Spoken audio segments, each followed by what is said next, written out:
second లమ్మ వచ్చేసి కాదు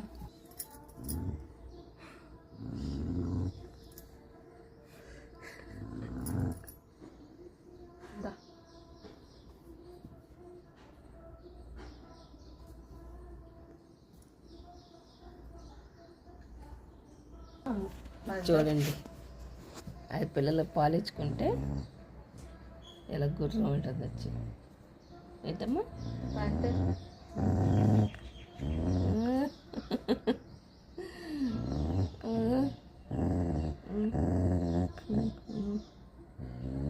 అది రావద్దా ఇంట్లోకి రావద్దా పాపం పాలేగా ఏమైంది వస్తే నీకు డోర్ వేసాను కదా నేను డోర్ మధ్యలోంచి ఎందుకు వచ్చా డోర్ వేసానా నేను